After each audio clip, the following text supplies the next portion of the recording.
നമ്മുടെ ഷിഡ് ഗോപിയുടെ പാർലമെൻറ്റിലെ വിശേഷങ്ങൾ വല്ലതും അറിഞ്ഞായിരുന്നു? രാജ്യസഭയിൽ അദ്ദേഹം പ്രസംഗിച്ച സമയത്ത് വഖഫ് ബില്ലിനെക്കുറിച്ച് സംസാരിച്ചു കൊണ്ടിരിക്കുന്ന വേളയിൽ കേരളത്തെ അപമാനിക്കുന്ന രീതിയിലാണ് അദ്ദേഹത്തിൻ്റെ സംസാരം. കേരളത്തെ നിസ്സാരമായി കാണുന്ന രീതിയിലാണ് അദ്ദേഹം രാജ്യസഭയിൽ പ്രസംഗിച്ചത്.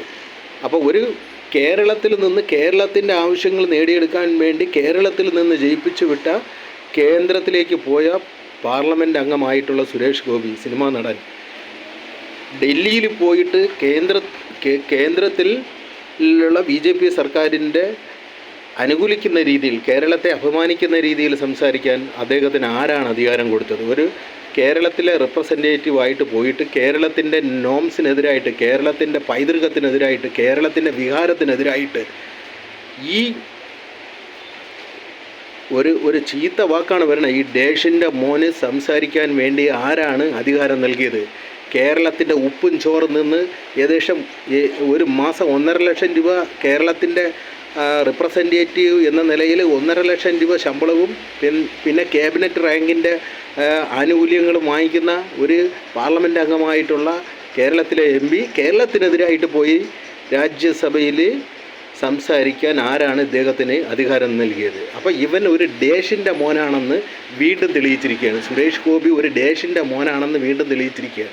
കാരണം കേരളത്തിനെതിരായിട്ട് നിൽക്കുന്ന മണ്ണിന് ഒലിച്ചു പോകുന്ന രീതിയിൽ, ഇരിക്കുന്ന കൊമ്പ് മുറിക്കുന്ന രീതിയിലാണ് അദ്ദേഹത്തിൻ്റെ പെരുമാറ്റവും സംസാരവും. അദ്ദേഹം സംസാരിച്ചത് വഖഫ് ബോർഡ് ബില്ല് കേന്ദ്ര ഗവൺമെൻറ് പാസ്സാക്കുന്നതോടെ കേരളത്തിൽ പാസ്സാക്കിയിട്ടുള്ള നിയമം അറബിക്കടലിൽ ചവിട്ടിത്താഴ്ത്തും, അല്ലെങ്കിൽ അറബിക്കടലിൻ്റെ അടിയറയിലേക്ക് പതിക്കും എന്നുള്ള രീതിയിലാണ് അദ്ദേഹം ഒരു വാഞ്ഞ ഇംഗ്ലീഷ് പാർലമെൻറ്റിൽ പോയി സംസാരിച്ചത്. അദ്ദേഹം വിചാരിക്കുന്നത്,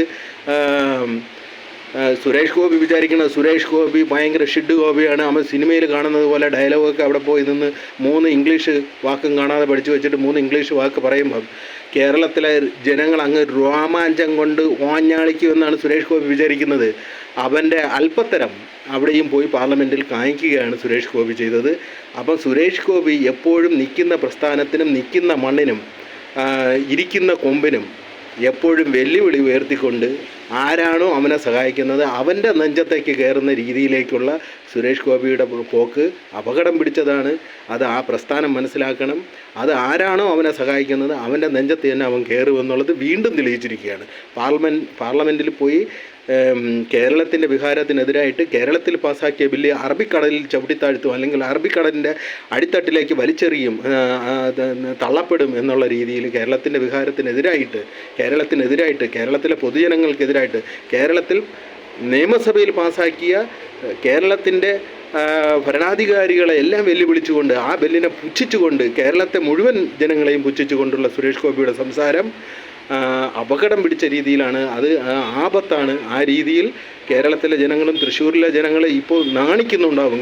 മലയാളികളായിട്ടുള്ള ഓരോരുത്തരുടെയും തലയിൽ കാർക്കിച്ചു തുപ്പുന്ന രീതിയിലാണ് സുരേഷ് ഗോപി പാർലമെൻറ്റിൽ പോയി സംസാരിച്ചത്. കേരളത്തിൻ്റെ ജനങ്ങൾക്ക് എതിരായിട്ടാണ് അദ്ദേഹത്തിൻ്റെ സംസാരം. അത് ആ പ്രസ്ഥാനം അദ്ദേഹത്തെ മുളയിലേ നുള്ളിക്കളഞ്ഞില്ലെങ്കിൽ അത് അപകടം പിടിച്ച ഒരു രീതിയിലേക്ക്, എന്ന് പറഞ്ഞാൽ വീട്ടിന് മുകളിൽ വളർന്ന കൊമ്പായിട്ട് ആ പ്രസ്ഥാനത്തിന് തന്നെ അപകടമായിട്ടും നാണക്കേടായിട്ടും വീണ്ടും സുരേഷ് ഗോപി തെളിയിച്ചിരിക്കുകയാണ്. അപ്പം സുരേഷ് ഗോപിയെ ജയിപ്പിച്ചു വിട്ട ജനങ്ങൾക്ക് മധുരിച്ചിട്ട് ഇറക്കാനും വയ്യ, കയ്പിച്ചിട്ട് തുപ്പാനും വയ്യ എന്നുള്ള രീതിയിൽ BJP മുന്നോട്ട് പോവുകയാണ്.